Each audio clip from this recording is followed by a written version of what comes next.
حضرت امام محمد بن حنبل کا دربار لگا ہے. ایک خاتون پردے میں سمٹی ہوئی مسئلہ پوچھنے آئی. حضرت ایک مسئلہ پوچھیے. کہا کہ میں سوت کاٹتی ہوں، دن کو بھی کاٹتی ہوں اور رات کو بھی. جب چاندنی راتیں ہوتی ہیں تو میں رات کو سوت کاٹتی ہوں، لیکن دن کا سوت اور رات کا سوت الگ الگ ہوتا ہے.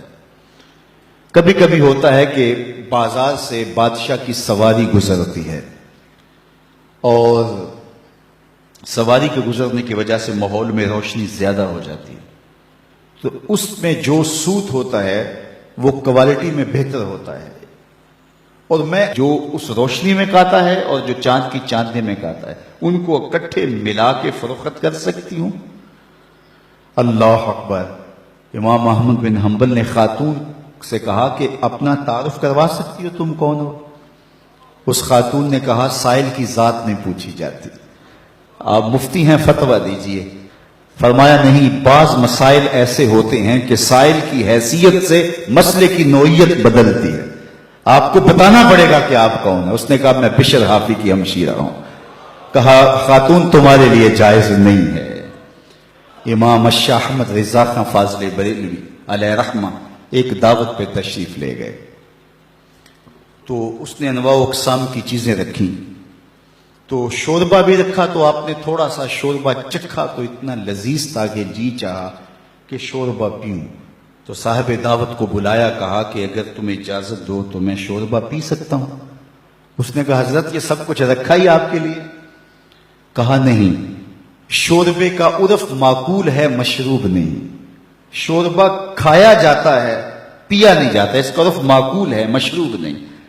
تم نے شوربہ تیار کیا ہے کھانے کے لیے، سالن کے طور پہ، اور اگر میں پی لوں اور میرے دیکھا دیکھی باقی بھی پینے لگے تو شوربہ تو ایک جھٹکا بھی نہیں لے گا اور تمہیں شرمندگی ہوگی. اس لیے میں اگر پینا چاہتا ہوں تو میں آپ سے اجازت لینے کا پابند ہوں، اس لیے کہ میں عرف سے ہٹنے لگا ہوں. اور ہم سب کچھ ہڑپ کیے جا رہے ہیں اور ہم صوفی ہوتے ہیں، ہم غوث زماں ہوتے ہیں. آج کل ہر آستانے پہ غوث زماں ہوتا ہے، ہر آستانے پہ قطب زماں ہوتا ہے. کبھی صدیوں بعد کوئی غوث آیا کرتا تھا. اللہ اکبر. کیسا طوفان بدتمیزی مچا ہوا ہے اور کیسے القابات کی بے توقیری ہو رہی ہے. ہر لئی میں رازدار دین چھپے. اقبال نے کہا ہر کمینہ دین کا رازدان بن کے بیٹھ گیا ہوا ہے. تو یہ ہے ہمارے بزرگوں کی احتیاطیں، یہ طریقت کا مزاج ہے. علامہ اقبال نے ایک جگہ لکھا ہے کہ جب تصوف فلسفہ بننا چاہتا ہے تو فقیر کی روح اس سے بغاوت کرتی ہے، اور اگر تصوف رہے تو کون تصوف کا ماننے والا نہیں ہوگا. آج گلی گلی جو صوفیاء اور اولیاء اور تصوف کے خلاف لوگ بولتے ہیں، انہوں نے جو تصوف دیکھا ہے انہیں بولنا چاہیے. اگر حاتم الصم کا تصور پیش کیا جائے، اگر احمد بن حنبل کا تصوف پیش کیا جائے، اگر اعلیٰ حضرت کا تصوف پیش کیا جائے تو وہ کہیں گے اس تصوف پہ تو ہماری جان بھی قربان.